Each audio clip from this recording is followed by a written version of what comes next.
Mathieu Janvier, qui est avec nous pour une nouvelle chronique de jeux de table, jeux de société. En fait, on va en parler avec lui pour savoir ce que c'est. Salut, Mathieu Janvier. Oui, bonjour tout le monde. Mon homonyme.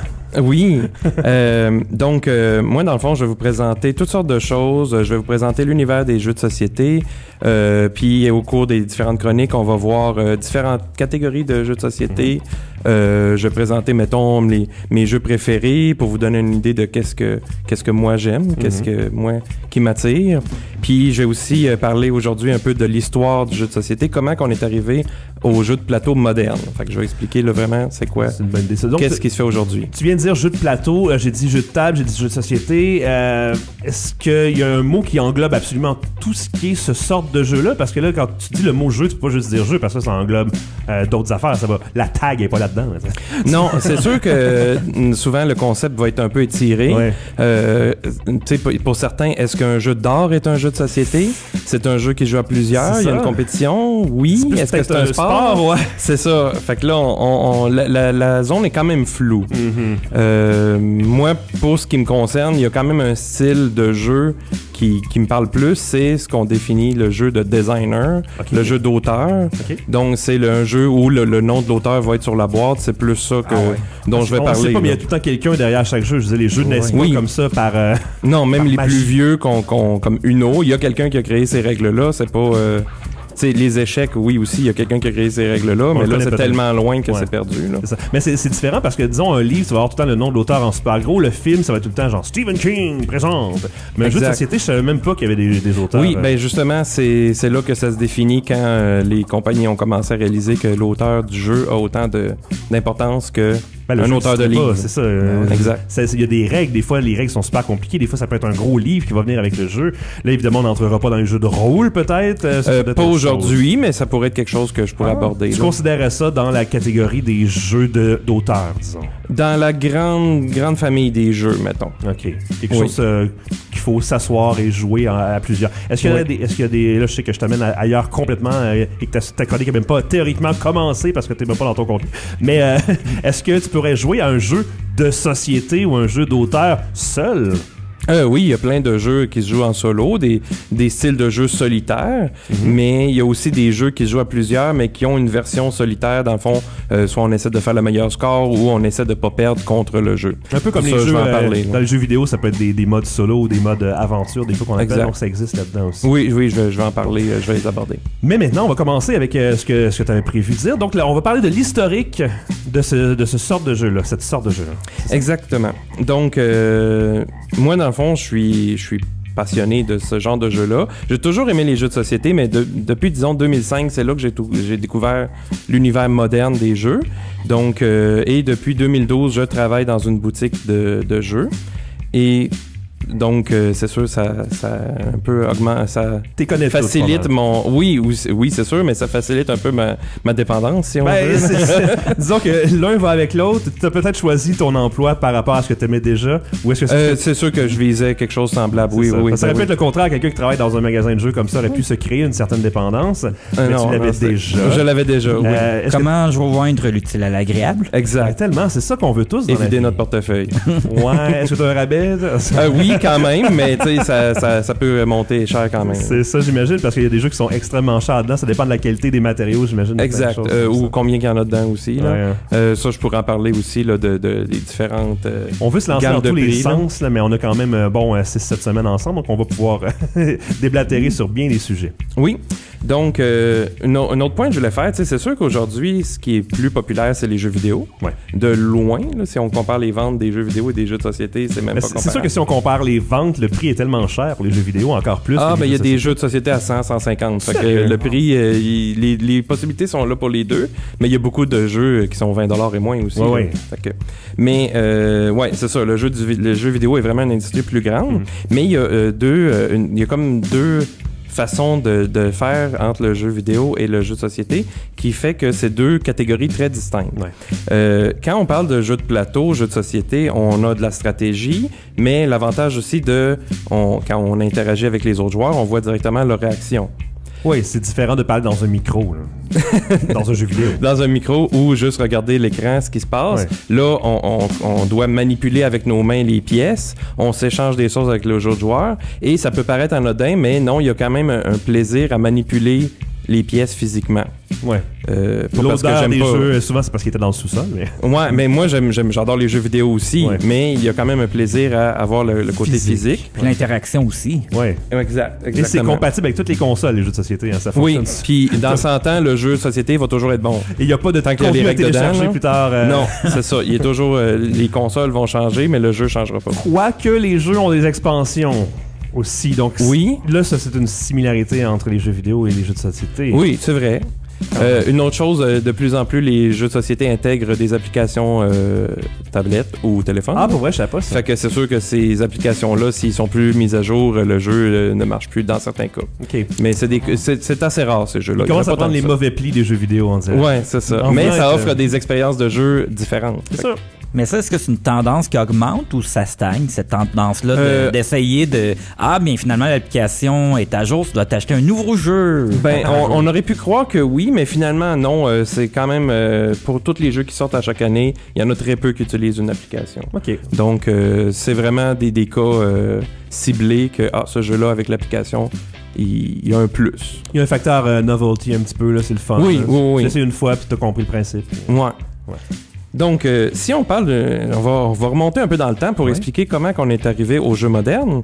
Savez-vous quel est le jeu le plus vendu depuis tout le temps, depuis plusieurs années? J'aurais pensé Monopoly. Mais c'est bien ça. C'est ça? Oui, c'est le Monopoly. J'aurais pensé peut-être sinon Risk. Ça doit être dans les plus vendus, j'ai pas vérifié. Mais c'est vraiment le Monopoly. Et savez-vous... C'est quoi? Depuis quand existe le Monopoly? L'année 30, je crois. Ouais, j'aurais dit 30. Oui, les années 30. Dans le fond, il y a eu une version en 1904 qui a été créée par Elizabeth Maggie, qui s'appelait The Landlord's Game. OK. Mais que dans le fond, elle avait créé ce jeu-là pour un peu dénoncer les problèmes du capitalisme. Fait que je sais pas si vous voyez comment c'est ironique. Moi, j'adore ça. Acheter les hôtels, les maisons. Exact, de montrer comment que durant la crise économique. Ben oui. Exact. Mais disons que les règles plus présentes, plus récentes, ont été créées par Charles Darrow en 1935. Donc vraiment les années 30. OK, donc c'est pas tellement plus récent.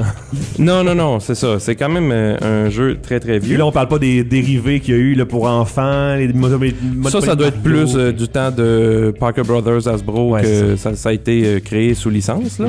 Mais non, c'est sûr que la version originale, c'était vraiment juste avec les terrains, les rues de New York, là, comme on connaît le classique. Et les petits pions qu'on connaît tous qui ont été retirés. J'ai même vu l'image là, pas du prototype, mais comme du brevet. Là. Ouais. Puis il y a effectivement des petites images dessinées des maisons, des hôtels. Là. Est-ce qu'on joue à essayer de trouver chacun des petits morceaux, des petits pions? OK. Dés à coudre, fer à repasser, petit chien, oui, chapeau, brouette, barouette. Ouais. Qu'est-ce qui manque? Aide-moi à laver les bois, on va vérifier ça. Moi, Donc, je sais. pièce, Ça commence par B. Bateau. C'est le bateau. Ben, il me semble. Oui, et la petite automobile. Mais ça, c'est après, sûr que l'automobile, non? je sais pas en quelle année est introduite. Je sais pas si elle était dans le design original, je me rappelle plus. Mais c'est sûr que dans différentes versions, ils ont mis différents pions. Ouais. Ils sont toujours cool à voir. Ben oui, le petit chat là, qu'ils ont ajouté récemment, après ouais, le dé à coudre, je pense. Hein? Ils ont retiré le dé à coudre, non? Ils en ont retiré un sûrement. Là. Ouais, quelque chose comme ça. Mais c'est sûr, des dés à coudre, on voit plus bien ça là, avec les machines à coudre. Ben, les faire passer vieux jeux de même non plus. Non plus. Là. En tout cas, bref. Fait que dans l'histoire d'autres jeux qui ont marqué quand même, puis j'en parle parce que c'est tout... tu sais, chaque jeu a comme créé son propre genre, donc on connaît le Monopoly. Mais il y a aussi le Scrabble qui vient de 1931. Les jeux de mots. Exact, tous les jeux de mots viennent de là. Il y a le Milborn, qui est un jeu de cartes toujours assez populaire. C'est lequel, celui-là, déjà? Ça, c'est celui où on joue des cartes de points, c'est comme des bornes là, d'autoroute. C'est kilomètres, hein, c'est ça. Puis on a des feux rouges, des accidents, puis on bloque les autres. Okay. C'est très... en fait, tu ressors toute ton agressivité. Ben non, c'est une manière de parler, c'est pas vrai. Faut pas que tu sois agressif quand tu joues ce jeu-là. Mais c'est juste drôle parce que c'est toujours le but de t'en sortir en coinçant l'autre. C'est pas très... je sais pas, mais en même temps, c'est drôle parce que faut avoir le sens de l'humour quand tu joues. J'ai jamais joué à ça. Non? Jamais. Ah ben t'essayeras. Ouais, je t'en prêterai. On a aussi la conquête du monde, qui dans le fond c'est l'ancien nom de Risk. Donc, lui est quand même important. Ça s'appelait La Conquête du Monde? Oui, la première version, ça s'appelait La Conquête du Monde. C'était en 1957. Okay. Donc, ça a inauguré toute la catégorie de jeux de guerre, les jeux de militaires. Puis, je voulais aussi parler de la compagnie Avalon Hill à ce propos, qui a été fondée en 1958, qu'eux autres étaient spécialisés dans les jeux de simulation de guerre historique. Puis c'est eux autres qu'on voit, tu sais, je sais pas si vous avez vu dans certains jeux des grilles hexagonales, là.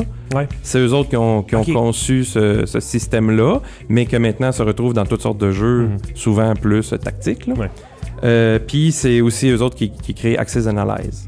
Ah, donc, c'est une compagnie qui est maintenant rachetée par Hasbro là, depuis 2000. Là. J'imagine qu'ils sont pas mal toutes des propriétés de ces grandes compagnies-là. Souvent quand c'est les plus vieilles, si on pense aussi à Wizards of the Coast, qui est ceux qui ont créé Magic, qui est assez connu. Eux autres aussi ont été achetés par Hasbro. Par contre, je pense que c'est encore publié sur leur nom. Là. La compagnie n'a pas disparu. Là. Il y a encore quelques petites compagnies indépendantes de jeux quand même. Ah, ben des petites, il y en a énormément. Là. Mais elles sont toutes très petites. C'est ça. Jusqu'à temps qu'ils deviennent moyennes, puis ils se font racheter, puis deviennent grosses. Exact. Puis on va en parler de ça aussi. D'autres choses que je voulais mentionner, Donjon Dragon en 1974 par Gary Gygax et Dave Arneson. Là, c'est la catégorie jeu de rôle. Ça, c'est la catégorie jeu de rôle, mais c'est un jeu très important pour le jeu de rôle parce que c'est ça qui l'a inauguré. Puis ça a comme donné ses lettres de noblesse, si on veut, là, pour faire un peu comme dans les livres. Là. Puis on en parle, il est toujours actuel, il est toujours édité. Fait que c'est prouvé comment que c'est apprécié puis qu'il est mais ça, c'est beaucoup plus compliqué parce que là, c'est là qu'on parle des fois des briques, des livres de règles. C'est compliqué, mais en même temps, il peut avoir un côté très newbie-friendly. Là. On peut y accéder facilement. Là. Faut juste que tu joues avec des gens qui connaissent un petit peu plus ça. C'est sûr que c'est mieux que ton maître de jeu connaisse bien les règles, mais il va te guider. Puis tu sais, c'est pas un jeu que le maître de jeu est contre les joueurs, mais c'est vraiment une expérience narrative qu'on fait tous ensemble. C'est comme un peu faire de l'improvisation, mais entre amis. Là. Okay. Même des gens qui sont pas, si je peux dire ça comme ça, gamers ou geeks, aiment ce jeu-là. Ouais. Donjon Dragon. Oui. Exactement. T'as déjà joué? Non, malheureusement. Non, c'est pas... tu sais, c'est souvent plus une question de parler, de gérer les situations oralement. Ouais, presque. Et on a des jets de dés. Oui, c'est ça. Puis on a des jets de dés pour voir, OK, c'est ce que je veux faire, je peux le faire ou pas. Là, c'est du théâtre guidé presque. Exact. Entre amis. Oui, sans vraiment. public, là. Souvent. Puis... tout ça, il y a aussi Trivial Pursuit que je voulais mentionner. Oui, les jeux de faits divers ou de connaissances. Ce qui est intéressant, ça a été créé en 1984. Okay. Ah, c'est donc bien récent, ça. C'est assez récent par Chris Haney et Scott Abbott, qui sont des Québécois. Arrête-moi donc ça. Oui. Okay, là, wow. Puis, tu sais, souvent, on entend le nom Quelques arpents de piège. Oui. Mais c'était le titre original, mais celui-là en 1979. Wow, OK, là, je suis vraiment surpris. C'est quand même récent. Ouais. Oui. D'une certaine manière. Plus vieux que moi. Je dirais pas mon nom. On a mentionné Magic en 1993, que lui aussi, c'est sûr, inauguré le jeu de cartes à collectionner. Oui. Mais aussi, beaucoup de systèmes de jeux de cartes d'aujourd'hui sont tributaires de. Donc, tu mettrais les Pokémon, cartes comme ça de Pokémon dans les jeux. Pas d'auteur dans ce cas-ci. C'était quoi là, qui regroupait tous les jeux? Hein? Les jeux. Jeux. Mais mettons Pokémon, le jeu de cartes est un descendant de Magic. Là. C'est indéniable. Là. Oui, ils ont adapté les concepts. Les trucs comme ça. Oui, mais c'est la même compagnie en plus là, qui fait Pokémon. Oui, c'est Wizards of the Coast. Puis le dernier, c'est les Colons de Catan, que vous connaissez peut-être.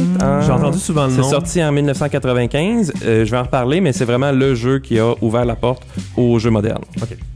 Mais comment que toute cette évolution-là jusqu'au jeu moderne s'est faite, c'est qu'après la Deuxième Guerre mondiale, l'Allemagne a perdu. Puis on vous apprend rien, spoiler alert. Non, c'est ça. Mais je savais pas, moi. Évidemment, parler de guerre quand t'as perdu la guerre, c'est pas super. T'as envie de faire semblant que ça n'a pas eu lieu. Exact. Fait que là, quand les auteurs voulaient créer des jeux, c'est créé depuis longtemps, là, même si on connaît les auteurs depuis peu. Là. Roche, papier, ciseaux, dans le temps, c'était roche. Ou roche, papier, mais pas de ciseaux. C'est ça, exactement. Mais, donc, ils voulaient pas parler de guerre. Fait qu'est-ce qui reste comme à explorer dans les jeux? De la gestion économique. Oui. Comment qu'on détermine un gagnant? C'est par des points de victoire, et non par une conquête, parce qu'on peut pas conquérir, il y en a pas. Puis, d'autres éléments qui vont primer, c'est les mécanismes de jeu. Donc, comment le jeu est structuré. Puis, il n'y a pas d'élimination de joueurs.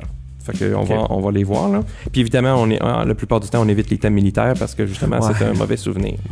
Alors, les États-Unis, au contraire, eux autres, ils ont gagné la guerre. Fait que parler de guerre, ça va, ça fait le fun.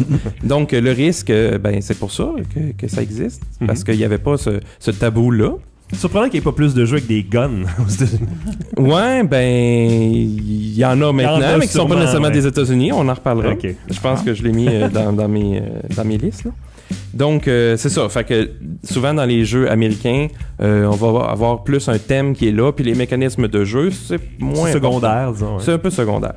Fait que là, il y a comme deux termes qui ont ressorti. Okay. C'est le Eurogame en anglais, ou le jeu à l'européenne, et le Ameritrash, autrement dit, des jeux poubelle américain. OK, il y a comme une espèce de vision un peu condescendante. Ouais, mais ces deux termes-là, à l'origine, oui, c'était d'une façon comme, mettons, moi, j'étais un amateur de jeux américains. Ah, toi, c'est rien qu'un Eurogame, là, j'aime pas ça, ces jeux-là. C'est des jeux plates de gestion. Puis, la même chose, les passionnés de jeux européens vont dire, ah, vous, c'est de l'Améritrash, c'est pas bon, il y a pas de mécanisme. Mais, tu sais, ça a comme créé un affrontement à deux camps. Ça a quasiment créé une guerre qu'on voulait éviter. Mais, en même temps, là, aujourd'hui, ces termes-là sont plus utilisés pour catégoriser les deux grandes maisons de pensée. Par les fans, là, parce que c'est pas des mots que j'ai entendus dans ma vie. Non, là, on tombe dans le spécifique, mais c'est Ouais. ça, je veux faire découvrir ces termes-là. C'est ça, j'aime ça. Parce que souvent, si on parle de, mettons, Eurogame, un jeu à l'allemande ou à l'européenne,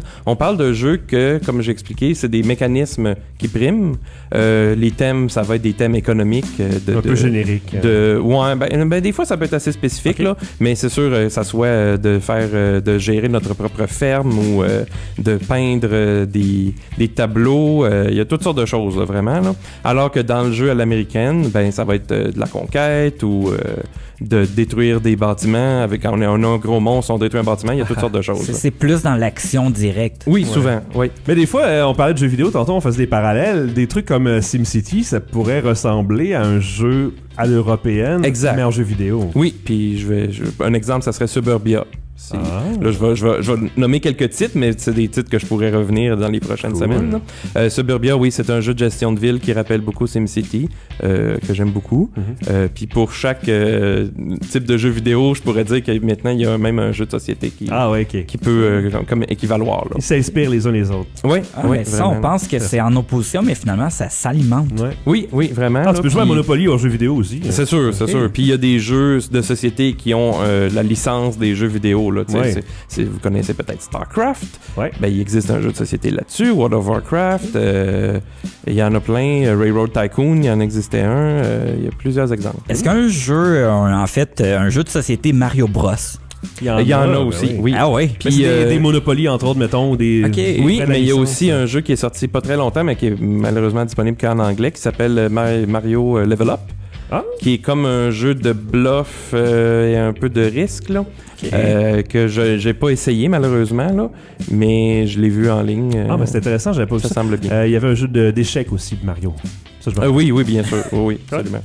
Fait que c'est sûr que les thèmes peuvent être facilement appliqués à des jeux classiques comme ça, Monopoly, échecs, mais il y a aussi une tendance à créer des jeux originaux avec des mécanismes propres à la licence. Je pense que c'est plus le fun encore, parce qu'à un moment donné, je veux dire, tant qu'à jouer à Monopoly, joue au vrai Monopoly. Ouais, mais il y a le Monopoly Gamer qui est sorti là, assez récemment, là, qui reprend un peu le style Monopoly d'avancée, mais là avec le thème Mario encore plus intégré. Là. C'est pas juste Monopoly avec les personnages de Mario. Là. Parlant de Monopoly, le Monopoly pour tricheurs. Là. Hein? Oui, j'ai entendu la nouvelle, là, mais j'ai pas vu de quoi ça a l'air. Monopoly pour tricheurs. D'après moi, ça va être un peu n'importe quoi. Là. Je veux dire, si on peut tricher. C'est dans le fond, c'est frauder. Le but, c'est de frauder le plus possible. C'est pour ça. Ouais. Je pense que c'est ça. Hasbro voulait faire un peu tu sais, comme mettre toutes les règles pas supposées, tu sais, comme mettre l'argent sur le free parking, là, puis de ramasser ça, c'est pas une vraie règle, ça, là. Ou ramasser 400 quand on arrive exactement sur le go, là. Ça rajoute du plaisir. Ça rajoute du plaisir, mais ça a aussi le problème de prolonger le jeu. Oui, oui, c'est ça. Fait que si le monde dit « Ah, là, le jeu, c'est ben trop long, ça dure 2 heures, 3 heures », ben c'est ça, ces règles-là font que le jeu dure plus longtemps. Dans le fond, c'est les mauvais plis officialisés et approuvés par la société. Tu peux même voler de l'argent. Ils sont pas approuvés si tu lis les règles du mais je dans le veux jeu, dire, il y a la pas version ça, qui là. veut sortir. là. Ouais, la version tricheur. Ouais. Ah, la version tricheur, ouais, je sais pas. On verra ce que ça donne. J'ai hâte de voir ça. C'est curieux. Donc, on avait mentionné le jeu Les Colons de Catane. Ouais. Est-ce que vous êtes capable de me nommer d'autres jeux qui seraient comme plus récents? Est-ce qu'il y en a que vous connaissez? Moi, je pense au jeu de société Game of Thrones. Ouais. Parce qu'il y a un jeu de société, parce qu'on parle des jeux de vidéo, mais il y a également les séries de télé qui, parfois, ou la littérature qui sortent leur propre jeu, comme Game of Thrones, qui est assez élaboré comme jeu. Ça Oui. prend 1 heure au maître. Si on peut appeler ça comme ça, la personne qui connaît bien le jeu prend 1 heure pour expliquer tout. Oui, c'est vrai. Mais c'est le fun, une fois que t'es dans le bain. Ouais. Moi, j'irais avec la catégorie jeu de performance à la Cranium. Oui. Ah oui. Oui, ça, c'est des jeux récents. C'est ça. Ou vous connaissez peut-être Expressio. Non. Non. Non? OK, mais ça, c'est très C'est le même semblable à principe, Cranium. ok. Mais il y a aussi certains jeux, là, mettons, on va dans les jeux de stratégie. C'est surtout de ça que je vais parler, là, même si je vais quand même toucher à des jeux de party, comme tu as mentionné. Mais dans les jeux de stratégie, bon, les Colons de Catane, c'est quoi? C'est un jeu de gestion économique, mais avec un côté de négociation. On ramasse des ressources, on peut les échanger avec d'autres joueurs pour construire nos colonies, nos routes, marquer des points, puis c'est le premier qui atteint 10 points qui gagne. Fait que, tu sais, il n'y a pas d'élimination, là, c'est vraiment de la négociation, là, beaucoup, là, d'essayer d'être plus fin que les autres. Puis il y a beaucoup d'interactions parce qu'on peut aussi voler des ressources aux autres joueurs. Oh! Donc, c'est vraiment le produit phare qui a ouvert la porte. Et ça venait d'Allemagne, c'est pour ça qu'on parle de jeu à l'Allemagne, jeu à l'européenne. Puis c'est quand ça a été introduit aux États-Unis que là, ça a créé un buzz, un boom. Et maintenant, ben, on en a plein. Un autre que je veux mentionner, c'est Carcassonne, Oui. qui est sorti en 2000-2001, vous connaissez. Donc, lui aussi, un jeu de tuiles, celui-là, beaucoup plus rapide et simple. De tuiles, Mais- définis-nous un petit peu un jeu de tuiles. Un jeu de tuiles, dans le fond, on va avoir des petites tuiles de carton qu'on va poser sur le plateau. Mais selon les jeux, là, ça peut être les poser, ça peut être les enlever. Mais dans Carcassonne, on les pose chacun notre tour. Et on crée vraiment le plateau. Le plateau va avoir plein de villes, de routes, de différents éléments. Et on va marquer des points selon où on se place. On a des petits bonhommes qu'on va placer sur les tuiles qu'on place. Ok. Et c'est là que ça va nous donner des points. Donc, lui aussi, très important. Puis, c'est vraiment un jeu qui est parfait pour les familles. Parce que c'est rapide, mais tu sais, famille, pas avec des petits-enfants, là, mais mettons 8 ans et plus, là, ça marche très bien. Un autre jeu très populaire, Les Aventuriers du Rail. Avez-vous déjà entendu non, parler? ça ne dit rien. Non. C'est en 2004 par Alan Air Moon. Donc, c'est un peu un jeu sur le principe du remis, là, qu'on ramasse des cartes de couleur, puis on va utiliser ces cartes-là pour placer des trains. Fait qu'au lieu de juste mettre, tu sais, comme dans le remis, on place nos petites tuiles de plastique, là, puis on fait des combinaisons, ben là, on place des trains. Puis ces trains-là vont nous faire des points, mais le plateau représente les États-Unis, puis on relie des villes, mais à la fin de la partie, si on n'a pas relié les villes qu'on devait relier, on perd des points. Fait qu'on a aussi une question de bloquer les adversaires qui rend le jeu très intéressant. C'est vraiment très tactique, mais ça reste simple, là, tu sais, ça se joue en 1 heure. Là. Est-ce que ça peut provoquer des accidents ferroviaires, par exemple, ce jeu-là? Non, mais peut-être que dans une extension que je connais pas, il y en a. Là. Mais non, ça, j'ai pas à ma connaissance. Ou la version tricheur. La version très chère, ben, c'est sûr, je sais pas s'ils vont le faire là, Non, pour c'est des gros jeux comme ça. Un autre jeu intéressant, c'est Pandémie, connu sur les deux noms. Ça, c'est beaucoup plus récent, c'est en 2008, mais c'est un jeu coop. Puis c'est souvent le jeu coop par excellence. Donc coop, ça veut dire qu'on joue tous contre le jeu. Ok, le jeu est sa propre personne. Oui, La machine, jouer contre la machine. on va piger des cartes qui vont nous donner des indications sur ce qu'on doit faire. Puis c'est un thème aussi très intéressant parce que c'est sur des maladies du monde. Fait que c'est toujours d'actualité. Ok, ouais. Donc il y a 4 maladies qui se propagent dans le monde et on se déplace sur le plateau pour aller arrêter ces maladies-là. Des vraies maladies, pas fictives. Ben dans le jeu-là, dans cette version-là, il y a juste des couleurs. Là. Ils n'ont pas de nom. Là. Ah, bon. C'est le Il noir, voulait le pas courir jaune, le après rouge toi. et le bleu. Mais si tu veux appeler le jaune l'Ebola, t'as le droit. C'est ça, le malaria. Bien. Oui, t'as le droit. Donc, c'est quelques titres là, vraiment là, qui vaut la peine de connaître. Je voulais aussi parler de sites importants. Donc, c'est sûr, la plupart sont en anglais. Il y a Board Game Geek. C'est vraiment ma place de choix. C'est surtout une base de données, je dirais. Mais il y a vraiment un catalogue immense de jeux. Plus de 97 000 jeux catalogués, jeux, extensions. Ok. Puis Dont 50% de Monopoly. peut-être pas 50%, mais Une il bonne doit en partie. avoir une bonne centaine que c'est du Monopoly, oui. Un autre site, celui-là français, c'est TrickTrack. Ok. TrickTrack.net, il me semble. Que eux autres aussi ont beaucoup de présentations de jeux, des fiches, des vidéos, beaucoup de vidéos explicatives, de présentations, des entrevues avec les auteurs, les créateurs. Est-ce que c'est Donc, seulement des jeux qui sont disponibles en français sur ce site-là? Non, je pense qu'ils vont aussi dans le jeu anglais, là, ils se gênent pas. Mais c'est très intéressant. Puis ça, c'est français de France. Ouais. Fait que attendez-vous à ce que ça parle beaucoup. C'est ça, TicTac.net, David? Oui, exactement. Ouais. Puis sur YouTube, si vous aimez mieux de voir la vidéo, parce que c'est sûr qu'un jeu avec le visuel, c'est bien, l'explication de règles. Donner envie de l'acheter. Ouais. Il y a The Dice Tower, qui est une grosse chaîne qui produit énormément de vidéos, de critiques de jeux, des top 10, toutes sortes de choses. Puis il y a aussi Watch It Played, qui est une chaîne où ils vont présenter les jeux. Ils font pas juste ça, mais c'est surtout de présenter les jeux et d'expliquer comment ça se joue. Mais ils donnent pas nécessairement son opinion. Mais quand on veut savoir comment ça se joue, c'est sûr qu'il faut connaître l'anglais, mais c'est une chaîne très intéressante. Puis si je me trompe pas, c'est un Canadien. Ouais, l'auteur. Une autre petite chose que je voulais aborder, c'est Kickstarter. Savez-vous c'est quoi Kickstarter? Tellement. Pour en fait, quand tu as un projet, eh bien, c'est un... Je sais pas comment ça s'appelle, ce genre de site-là. Socio-financement. Ah, ben donc, oui. tu mets de l'argent. C'est pas comme un magasin où tu achètes un jeu, mais c'est que tu promets de donner de l'argent et s'ils se rendent à leur but, le jeu va être produit. S'ils se rendent pas à leur but, ben, tu as perdu de l'argent. Puis... Ah, ben, ça dépend. S'ils ont un but monétaire, mettons, c'est 10 000 $. S'ils atteignent pas le 10 000 $, ils ne chargent pas. Non. Okay, c'est juste à la fin de la campagne là, que les personnes qui ont contribué sont chargées si le montant est atteint. Okay. Moi, je pense que ça diffère il y avait Indiegogo, puis GoFundMe, puis Kickstarter, qui sont pas tous sur le même principe. Indiegogo, je pense que c'est le même principe, mais peut-être pas, je les connais moins. Là. Indiegogo, GoFundMe, je connais les noms, là, mais j'ai pas utilisé moi-même. Là. Mais bref, c'est pas un magasin, fait que des fois, j'ai envie de mettre de l'argent dessus, puis là, je fais comme, ok, je suis pas sûr de... Ouais, puis ça, ce principe-là, c'était créé, ça a été comme, c'est né un peu de façon spontanée. Là. C'est quelqu'un qui avait un show, qui voulait faire un show, puis là, il avait pas assez d'argent pour louer la salle. Fait qu'il a demandé, ben, voulez-vous me financer? Vous payez le billet maintenant, vous allez financer la salle, puis après, ben, vous viendrez me voir si j'ai assez d'argent pour acheter la salle. Puis ça a marché, puis de là est né Kickstarter. C'est une excellente idée en tant que... Ouais, évidemment, ben, c'est utilisé pour les jeux de société aussi. Ben oui. Donc, il y a un titre qui est comme le premier gros titre, Alien Frontiers, qui a récolté beaucoup d'argent. Et après ça, en 2012, il y a eu un boom. Puis maintenant, c'est vraiment une source inépuisable d'innovation.